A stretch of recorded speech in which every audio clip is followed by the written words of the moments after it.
TVK ஒரே கட்சி, பல பேருக்கு இந்த கட்சி மேல இன்செக்யூரிட்டிஸ், பல விமர்சனங்கள். ஏன் பாப்போம். டிவிகே பத்தி பேசுறதுக்கு முன்னாடி தளபதி பண்ண 3 பெரிய விஷயத்த பேசுவோம். 1, அரசியல் வரேன்னு சொல்லிட்டு சில பேர் மாதிரி ஏமாத்தாம கரெக்டா பிக் ஆஃப் த கேரியர்ல சினிமா குவிட் பண்ணிட்டு வந்தது. 2, அவர் சேர்க்காத காசு இல்ல, அனுபவிக்காத சொத்து இல்ல, ஆனாலும் தூக்கி போட்டு வந்தாரு. அந்த தைரியத்துக்கு என் சல்யூட். 3, சினிமால மார்க்கெட் இல்லாம அவர் வரல, பதவி ஆசையாவே இருந்தாலும் என்ன தப்பு? அரசியல் குடும்பங்கள்ல இருக்கிறவங்க சினிமால நடிக்க எப்படி ஆசைப்பட்டாங்களோ அதே போல சினிமா நடிகர்கள் அரசியல் பதவிக்கு ஆசைப்படுறது தப்பே இல்லை. இப்போ கட்சி பத்தி பேசுவோம். Vijay is the last super star அப்படின்னு பாலச்சந்தர் சொன்னதுல தப்பே இல்லை.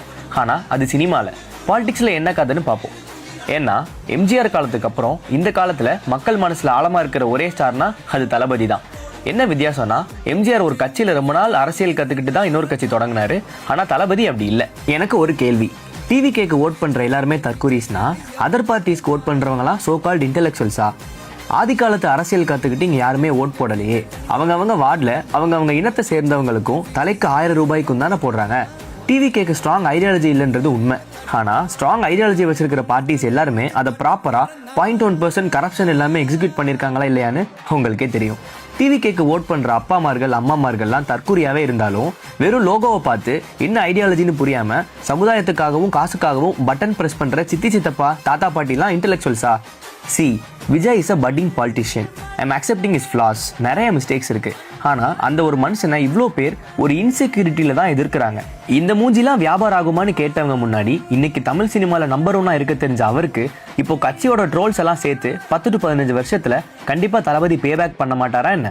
கூட்டம் எல்லாம் ஓட்டா மாறுமான்னு நானும் உங்க கூட சேர்ந்து 2026 தான் பார்க்க போறேன். ஆனா ஒரு விஷயம், 2026க்கு அப்புறம் 2031 36 அண்ணா பாலிடிக்ஸ்ல ஸ்டாண்ட் பண்ணிட்டாருன்னா I'll defend him சத்தியமா. 2026 எலெக்ஷன் முடிஞ்சதும் சினிமா போயிட்டாருன்னா நான் ஏத்துப்பேன். ஆனா பிராங்கா சொல்ல போனா அவங்க நம்மள தற்கூரின்னு கூப்பிடுறதுக்கு ப்ரூஃபா மாறும். ஆனா இந்த எலெக்ஷன்ல டிவிகே தான் பிக் திங். எப்படின்னா எந்த பார்ட்டி வின் பண்ண போகுதுன்னு ஒரு புது கட்சியோட ஓட் வச்சு தான் டிசைட் பண்ண போறாங்கன்றதே டிவிகேக்கு பெரிய ஃபிளெக்ஸ் தான்.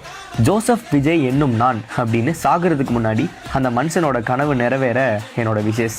கான்ஃபிடென்ட்டா இருப்போம், வெற்றி நிச்சயம். ஆனா அது எத்தனை வருஷம் ஆனாலும் சரி. எல்லா பார்ட்டியிலிருந்தும் என்னோட ஃப்ரெண்ட்ஸ் இந்த வீடியோ பார்த்துட்டு இருப்பீங்க. ஸோ டிவிகே பீப்புள் டிவிகேவோட ஸ்ட்ரென்த்ஸை கமெண்ட் பண்ணுங்க. அதர் பார்ட்டி பீப்புள் டிவிகேவோட ஃபிளாஸ் அதை எப்படி ரெக்டிஃபை பண்ணலாம்னு கமெண்ட்ஸ்ல சொல்லுங்க.